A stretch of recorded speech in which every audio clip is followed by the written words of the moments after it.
Sua lealdade pode ser a sua maior fraqueza, e a elite mundial sabe disso. Imagine ser o chefe de segurança de um bilionário e descobrir, tarde demais, que ele não é humano. Por 20 anos, um homem protegeu um segredo terrível. A juventude e o poder de seu mestre eram comprados com a força vital de outras pessoas, em rituais que ele mesmo ajudou a esconder. Tudo gravado por câmeras de segurança. Mas o mais chocante não é o que eles fazem, e sim como nos enganam. Existe um pacto, um juramento que cega até os mais atentos, e eu vou revelar como ele funciona. Mais importante, vou mostrar os sinais físicos que eles não conseguem esconder, anomalias que os tornam diferentes de nós e que você poderá identificar no seu dia a dia. O que você está prestes a ouvir pode salvar sua vida. Aperte inscrever-se agora mesmo e escreva nos comentários sua cidade. Vamos ver quantos de nós estão despertando. Eu sei que você talvez não acredite no que vou dizer. Aos 67 anos, um homem já viu coisas demais para se importar com a descrença alheia. Meu nome é Miguel Ferreira e por 20 anos eu fui o anjo da guarda de um demônio. Não uma metáfora, não uma força da natureza, mas um demônio de carne e osso que caminhava entre nós, assinava contratos multimilionários e jantava nos melhores restaurantes de Lisboa e São Paulo.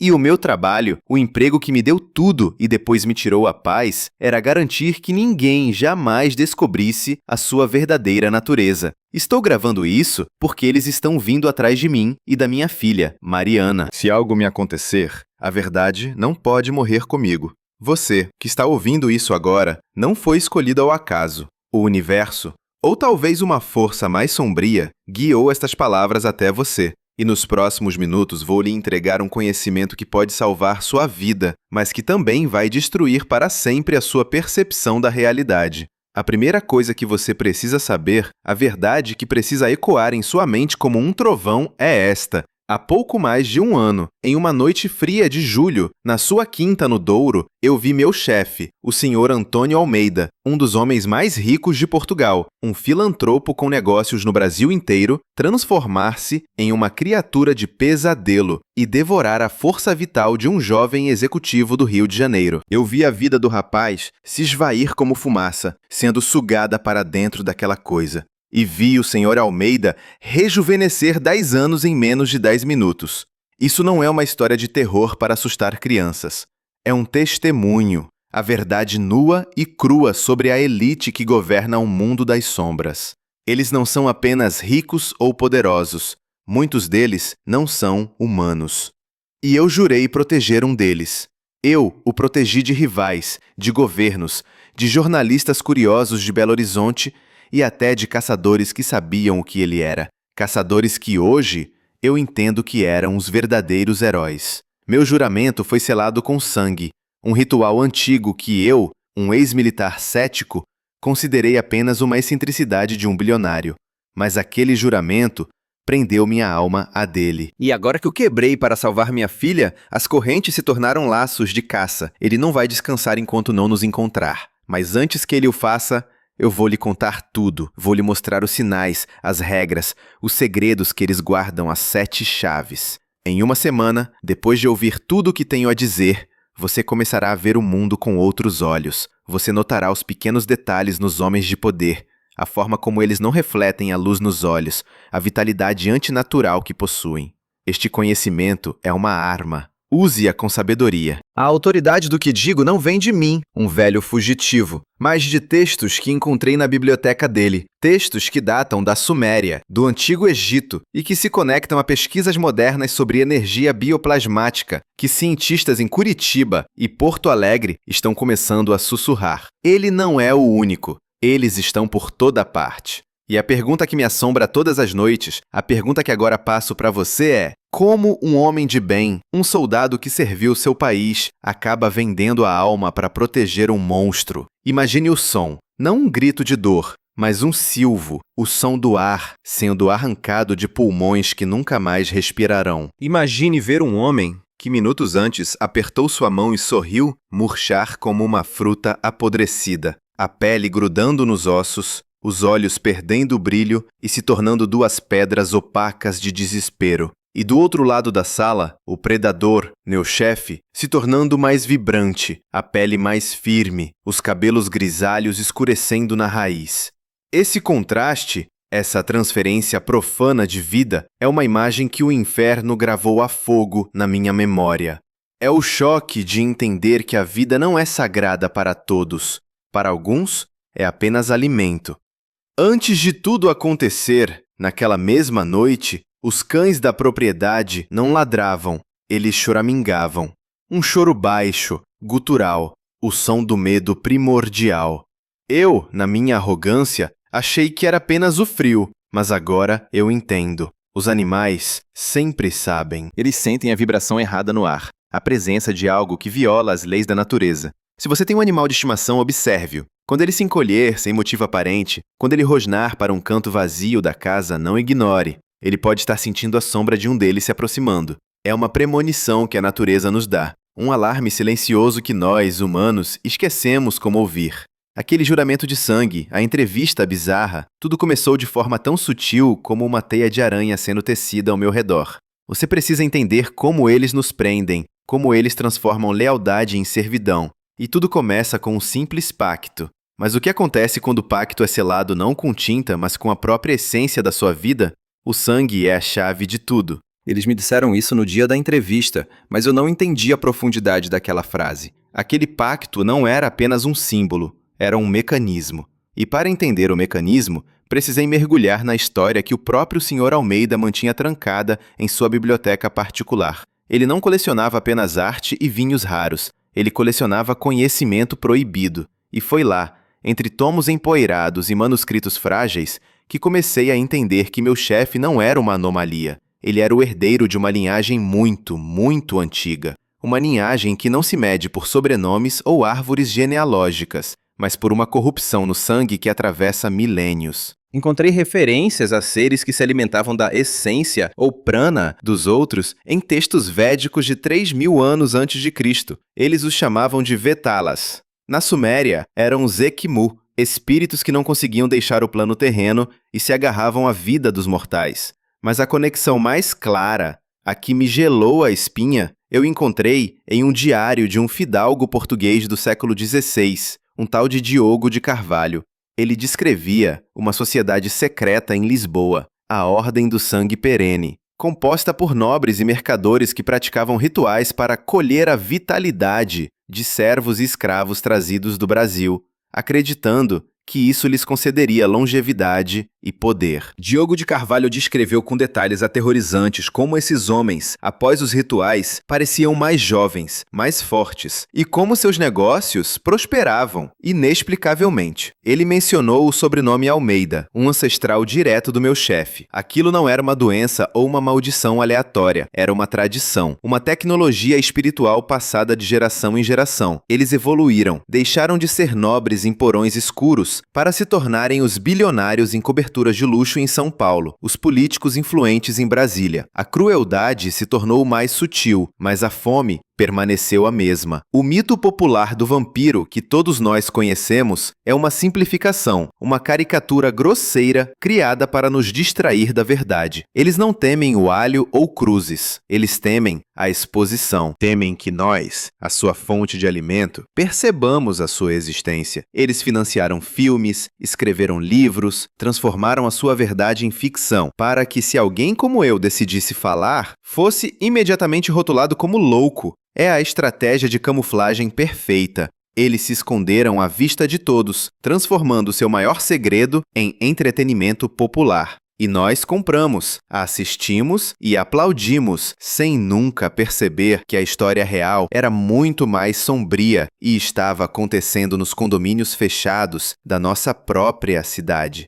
Senti uma raiva fria e profunda ao ler aqueles diários. Não era a raiva quente de um momento, mas o tipo de fúria que se assenta nos ossos. A raiva de perceber que a história que nos contam, a história de reis e revoluções, é uma fachada. Por baixo de tudo, sempre existiu essa correnteza de predação. Quantos eventos históricos, quantas guerras e fomes não foram orquestradas apenas para gerar sofrimento e medo? O tempero que, segundo os textos, torna a energia vital mais potente.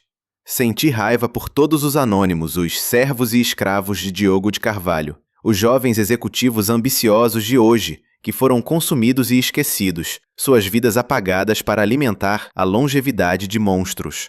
A maior desilusão foi perceber a minha própria cumplicidade. Eu, Miguel Ferreira, um homem que se orgulhava de seu código de honra, de sua lealdade. Minha lealdade tinha sido usada para proteger o mal supremo. Cada porta que fechei, cada ameaça que neutralizei, cada jornalista que intimidei, eu estava ajudando a perpetuar esse ciclo de horror. A desilusão com o mundo é uma coisa, mas a desilusão consigo mesmo é um veneno que corrói a alma. Eu olhava para as minhas mãos, as mesmas mãos que um dia seguraram minha filha recém-nascida, e via as mãos de um carcereiro, de um cúmplice. E essa mancha, eu sei, nunca sairá. Aqueles textos antigos falavam de pactos e juramentos. Eles não eram apenas promessas, eram chaves. Chaves que abriam portas dentro da alma de uma pessoa, permitindo que essas entidades tivessem acesso. O meu juramento de sangue não foi uma formalidade, foi a entrega voluntária da chave da minha própria alma. E a verdade sobre como eles usam essas chaves é ainda mais terrível do que a própria colheita de vida. A chave que entreguei no dia do juramento não dava ao Sr. Almeida controle sobre minhas ações, mas sobre minha percepção. O pacto de sangue cria uma espécie de véu psíquico. Eu estava ao lado dele e não via a verdade. Eu via um homem excêntrico, rigoroso, por vezes cruel, mas ainda assim um homem. O juramento me impedia de conectar os pontos. A falta de reflexo dele nos espelhos do elevador que eu atribuía à iluminação. A força sobre-humana que ele demonstrou uma vez ao levantar a traseira de um carro blindado que prendia a roda, algo que justifiquei a mim mesmo como um pico de adrenalina. As visitas noturnas de convidados especiais que chegavam para reuniões e nunca mais eram vistos saindo pela porta da frente. Eu registrava as entradas, mas nunca as saídas. E meu cérebro, sob o efeito do pacto, simplesmente não processava a discrepância. Era como ter uma trava mental que me impedia de fazer a pergunta óbvia: para onde foram todas aquelas pessoas? A verdade oculta não é que eles existem, é que eles têm a habilidade de nos fazer ignorar a existência deles, mesmo quando as provas estão bem na nossa frente. A organização que os servia era compartimentada. Havia os provedores, como o jovem executivo do Rio, pessoas ambiciosas e talentosas de várias partes do Brasil, especialmente do Sudeste, atraídas com promessas de parcerias e investimentos. Eram o gado de luxo. Havia os facilitadores, humanos normais, advogados, banqueiros, políticos de alto escalão, que sabiam parte da verdade e lucravam imensamente com isso, limpando a sujeira, criando documentos falsos, garantindo que ninguém fizesse muitas perguntas. E havia os guardiões, como eu, pessoas com treinamento militar, leais até o osso, que faziam o juramento de sangue, e se tornavam a primeira linha de defesa. Nós éramos os mais enganados. Acreditávamos proteger um homem, quando na verdade éramos a segurança da jaula de um predador. A conspiração não é um grupo de homens encapuzados em uma sala escura. É uma rede corporativa, eficiente e impiedosa, com sedes na Avenida Faria Lima, em São Paulo, e escritórios em Brasília, onde o poder real é negociado. Eles não controlam o mundo. Eles se alimentam dele. E nós, com nossa ambição, nosso medo e nossa lealdade cega, somos os garçons que servem o banquete. O medo verdadeiro não veio quando eu vi a transformação, veio depois, quando eu estava em fuga com Mariana e percebi a extensão da rede dele. O medo de que o simpático dono da pousada, em uma cidadezinha de Minas Gerais, pudesse ser um informante. O medo de que o policial que nos parou na estrada não estivesse interessado na minha documentação, mas em confirmar minha identidade.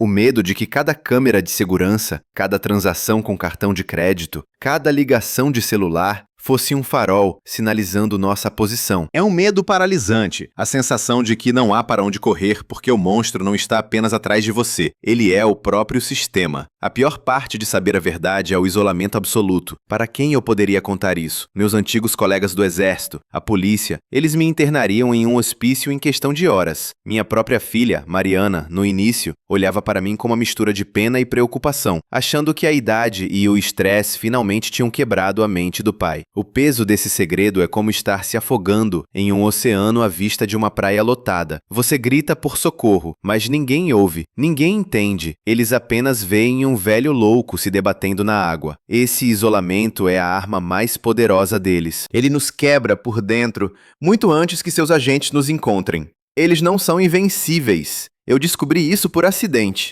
Existe uma prova física, uma evidência que a ciência moderna, mesmo sem querer, está começando a confirmar. Uma evidência que eu mesmo registrei, sem saber o que era, por anos a fio, e está nos lugares mais mundanos que você pode imaginar. Por anos, parte do meu trabalho era supervisionar a instalação e manutenção de todos os sistemas de segurança nas propriedades do Sr. Almeida. Câmeras de alta definição, sensores de calor, microfones de longo alcance. Eu tinha acesso a tudo. Depois que fugi, levei comigo alguns discos rígidos, os registros de meses de vigilância. Em casa, desesperado por respostas, comecei a analisar as gravações. E foi aí que encontrei a prova. Em câmeras de imagem térmica, a assinatura de calor do Sr. Almeida era errada. Enquanto um ser humano normal tem uma temperatura corporal de cerca de 36 ou 37 graus Celsius, a dele era consistentemente mais baixa, por volta dos 32. Mas o mais chocante era o que acontecia depois dos rituais. Nas horas seguintes a uma daquelas reuniões noturnas, sua temperatura corporal subia drasticamente, chegando a 40 graus, como se ele estivesse com uma febre altíssima. Era como se o corpo dele estivesse cozinhando a energia que havia acabado de absorver. Eu mostrei esses vídeos, sem dar o contexto completo, a um contato meu, um físico chamado Dr. Lucas Costa, da Universidade de Campinas.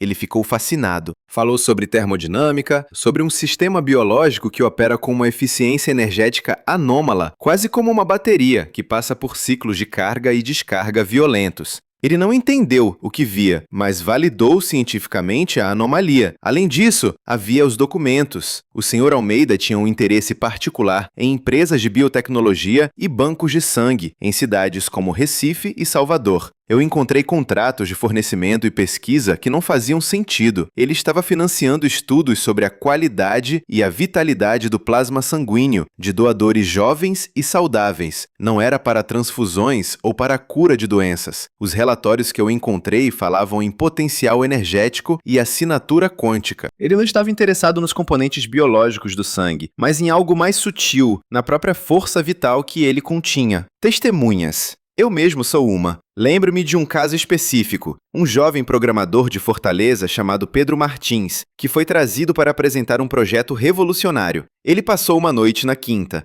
No dia seguinte, o projeto foi comprado por uma quantia irrisória e Pedro foi mandado de volta para casa. Um colega meu que o levou ao aeroporto comentou como o rapaz parecia exausto, envelhecido, como se tivesse perdido todo o brilho. Na época, pensei que fosse apenas o estresse de uma negociação brutal. Hoje, eu sei que Pedro não perdeu apenas o negócio. Ele perdeu uma parte de si mesmo, uma parte de sua vida que foi usada para alimentar o meu chefe. Esses são os exemplos, as provas que o mundo se recusa a ver. Não são fantasmas ou monstros de contos de fadas. É biologia, física e crueldade, operando em um nível que nossa ciência mal começa a arranhar. Encontrar essas anomalias térmicas, ter a validação, mesmo que indireta, do Dr. Costa, foi como encontrar uma vela na escuridão total. Pela primeira vez, eu tinha algo concreto, algo que não era apenas a minha palavra de louco. Era uma prova. Uma pequena fresta de luz que mostrava que eles não eram deuses, não eram seres puramente sobrenaturais. Eles tinham a biologia, tinham regras, tinham fraquezas. E se algo tem fraquezas, pode ser combatido. Essa pequena esperança foi o combustível que me manteve em movimento. A certeza de que eu não estava apenas fugindo, mas talvez, apenas talvez, procurando uma maneira de lutar. Quando Mariana, minha filha, viu as gravações térmicas, vi a dúvida em seus olhos ser substituída por um horror compreensivo. Ela não entendeu a ciência por trás, mas viu a anomalia. Viu o pai dela não como um velho senil, mas como alguém que tropeçou em uma verdade terrível. Naquele momento, eu não estava mais sozinho na minha luta. Ter o apoio dela, ter alguém que finalmente acreditava em mim, validou toda a minha sanidade. Foi como se uma âncora me prendesse de volta à realidade, me dando a força para continuar. A verdade, quando compartilhada, se torna mais forte. As anomalias físicas eram apenas a ponta do iceberg. A verdadeira mecânica por trás do poder deles não é biológica, mas algo muito mais profundo, algo que as religiões antigas chamavam de alma. E o que eu vi naquela câmera de segurança, no clímax do meu serviço, foi a mecânica profana dessa transferência de almas em ação. A noite em que tudo mudou, a noite em que o véu se rasgou completamente, foi a noite do ritual com o executivo do Rio de Janeiro, um rapaz chamado Gustavo. Eu não deveria estar assistindo. Minha função era garantir o perímetro externo, garantir que ninguém entrasse ou saísse. Mas um dos meus homens, o mais novo, Francisco, ficou doente e eu tive que assumir o monitoramento interno. E foi assim que me vi, na sala de segurança, observando a câmera escondida no grande salão. A cena começou como uma reunião de negócios, bebidas, conversa fiada. Mas então, as luzes diminuíram. O Sr. Almeida guiou Gustavo até o centro da sala, onde um intrincado desenho estava discretamente embutido no mármore do chão. Eram símbolos que eu já tinha visto nos livros antigos, mas nunca tinha dado importância. Ele começou a falar em uma língua que não era deste mundo. Não era latim, não era grego, era algo mais antigo, gutural. As palavras pareciam arranhar o ar. E então, a transformação começou. Não foi como nos filmes, com efeitos especiais. Foi sutil e medonho. O corpo do Sr. Almeida começou a vibrar. A imagem na câmera tremia ao redor dele. E ele começou a crescer, não muito, mas o suficiente para que seu terno parecesse de repente apertado demais. A pele esticou, os olhos se tornaram completamente negros e uma sombra, uma fumaça escura, começou a emanar dele. Gustavo, o convidado, estava paralisado. Não de medo, mas como se estivesse em transe. A fumaça escura que saía do Sr. Almeida se estendeu e tocou o peito de Gustavo. E então eu vi, da boca e do nariz do rapaz, uma luz pálida e prateada começou a ser puxada, como um fio de seda luminoso. Era a força vital dele, a alma, a essência, o que quer que você queira chamar. E essa luz estava sendo sugada pela sombra, entrando no Sr. Almeida. A cada fio de luz que ele absorvia, sua forma monstruosa se tornava mais sólida, mais jovem, mais poderosa. Gustavo, por outro lado, envelhecia a cada segundo. O cabelo escureceu, a pele enrugou, o corpo se curvou. Quando a última centelha de luz deixou seu corpo, ele desabou no chão, uma casca vazia. E o Sr. Almeida, agora parecendo 20 anos mais jovem, voltou lentamente à sua forma humana, ajeitou o terno e suspirou, como alguém que acaba de terminar uma refeição satisfatória. Eu entendi naquele momento. O universo tem leis. Uma delas é o equilíbrio. Para criar vida e juventude em um lugar, é preciso tirá-la de outro. Eles não são criadores, são ladrões. Ladrões da energia mais fundamental que existe, a energia da alma.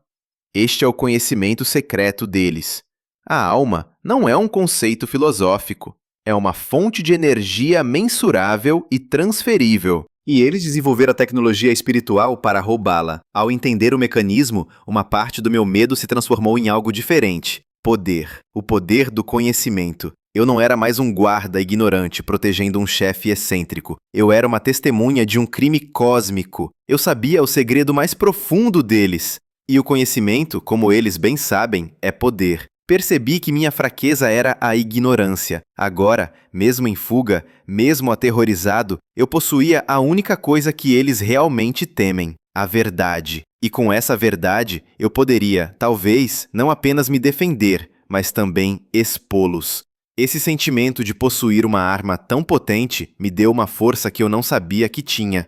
Assistir àquela transferência me deu uma nova e aterrorizante reverência pela vida. Nós passamos nossos dias reclamando, nos estressando, ignorando a maravilha que é simplesmente estar vivo. Nós não damos valor à nossa própria luz interior. E ali, naquela tela, eu vi o quão preciosa ela é. Vi o quão desesperadamente essas criaturas das trevas a cobiçam. A vida, a nossa essência, é a coisa mais valiosa do universo e nós a desperdiçamos. Naquele momento, jurei a mim mesmo que nunca mais tomaria um único suspiro como garantido. Cada nascer do sol, cada abraço da minha filha se tornou um ato de desafio contra a escuridão que quer consumir tudo. Aquele ritual não foi um evento isolado, era parte de um sistema que se manifesta hoje em nosso mundo de maneiras que a maioria das pessoas nem imagina, e a fome deles está crescendo. Depois de fugir, comecei a ver os sinais em todos os lugares. Não é algo que você possa provar em um tribunal, mas é um padrão, claro como o dia para quem sabe o que procurar.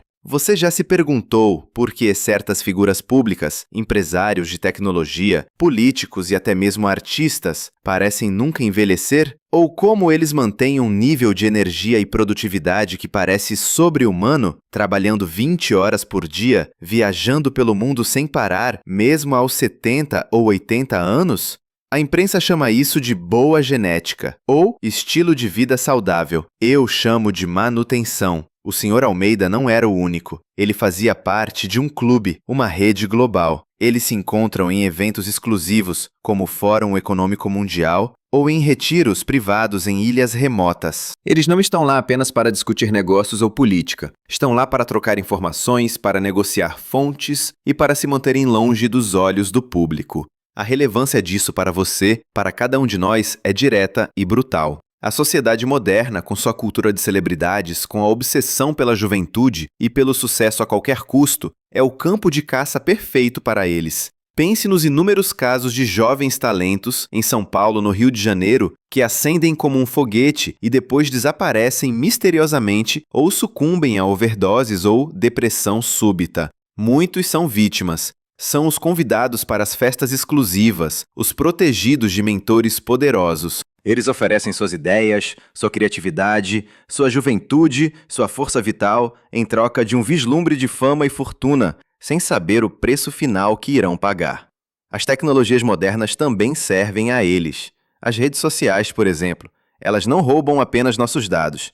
Elas nos ensinam a quantificar nossa própria energia. Cada curtida, cada seguidor, é uma pequena dose de validação, uma pequena faísca de energia emocional que nós oferecemos voluntariamente. E eles, os mestres da manipulação, estão aprendendo a colher essa energia em massa. Não é tão potente quanto um ritual direto, mas é um fluxo constante. Nós estamos nos tornando uma fazenda de gado energético, alimentando um sistema que mal compreendemos. Crise de saúde mental, a epidemia de ansiedade e depressão entre os jovens, você acha que é um acidente. O medo, a tristeza, a desesperança são emoções de baixa vibração. Elas tornam a nossa energia vital mais fácil de digerir, como li em um dos textos do Sr. Almeida. Eles estão nos adoecendo para nos consumir com mais facilidade. Cada notícia que vejo sobre um jovem bilionário com uma nova tecnologia revolucionária, cada político que surge do nada com um carisma inexplicável, cada vez que vejo a adoração cega das massas por essas figuras, sinto um nó no estômago. É uma urgência desesperada de gritar, de sacudir as pessoas e dizer: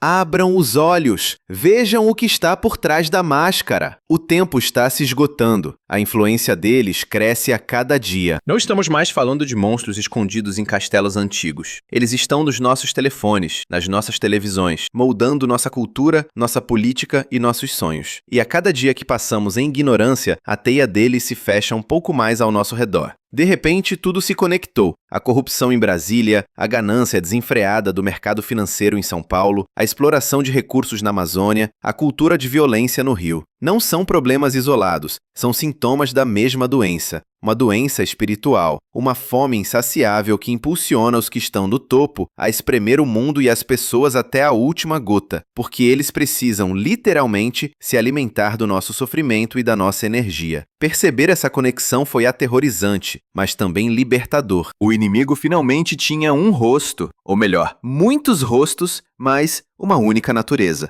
E entender o inimigo é o primeiro passo para poder se defender dele. A boa notícia é que, assim como eles têm seus mecanismos, nós também temos os nossos. Existem maneiras de se proteger, de fortalecer sua própria energia, de se tornar um alimento indesejável para eles. E o conhecimento que adquiri não foi apenas sobre o mal, mas também sobre a defesa contra ele. Estar em fuga me ensinou a sobreviver não apenas fisicamente, mas espiritualmente.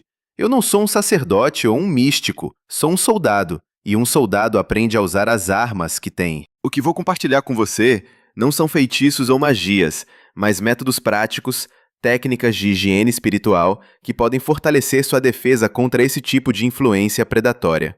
A primeira e mais importante técnica é a da consciência do voto. Eles se alimentam de pactos, de permissões.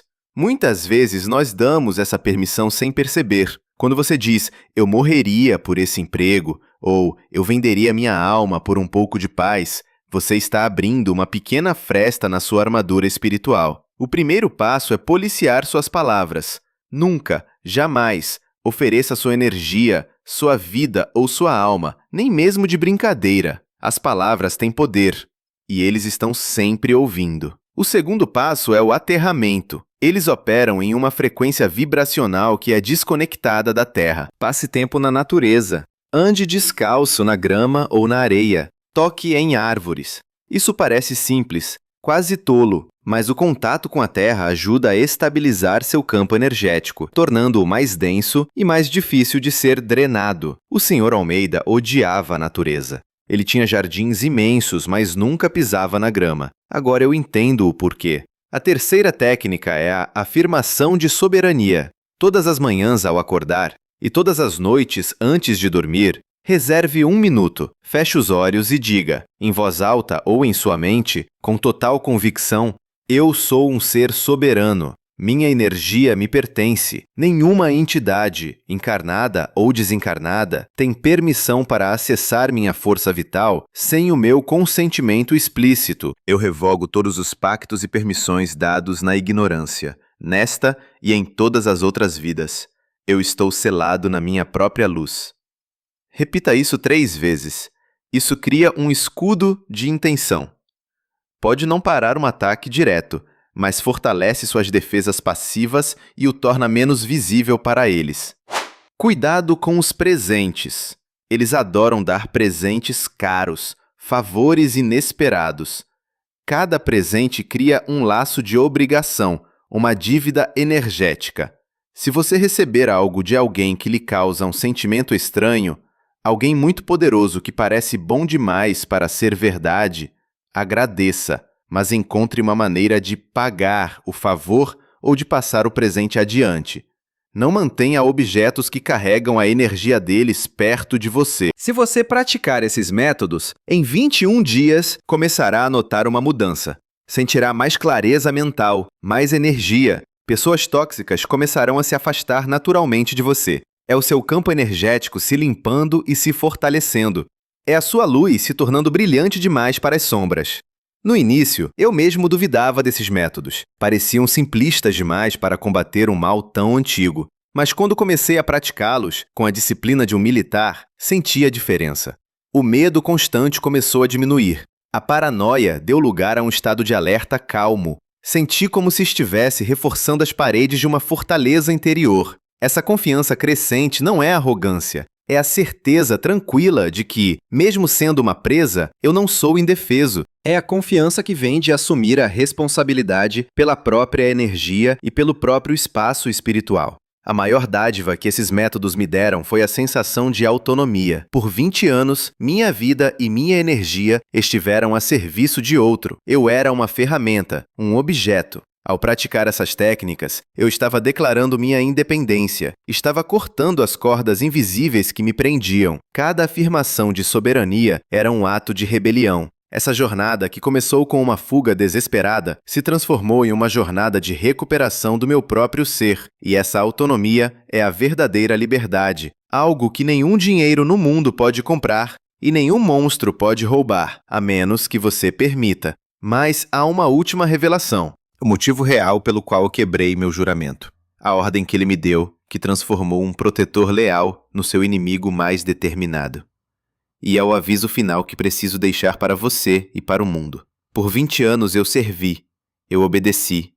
Eu fechei os olhos para o que minha intuição gritava. Justifiquei a crueldade como excentricidade, a estranheza como o fardo da genialidade. Eu me tornei cúmplice de atrocidades inomináveis, tudo em nome de um juramento e de um salário que comprou o silêncio da minha consciência. Mas toda corrente tem um ponto de ruptura. A minha se chamava Mariana, minha filha, a única luz pura que restava na minha vida. Cerca de um mês depois do ritual que eu testemunhei, o Sr. Almeida me chamou ao seu escritório. Ele parecia mais velho de novo. A energia que ele roubou já estava se esvaindo. Ele precisava de outro ritual. E ele tinha um pedido especial. Ele falou sobre a importância da energia primordial, da vitalidade jovem e não contaminada. Falou sobre o poder contido nos laços de sangue. E então, ele disse as palavras que selaram seu destino e o meu. Ele me ordenou que trouxesse Mariana para a próxima reunião.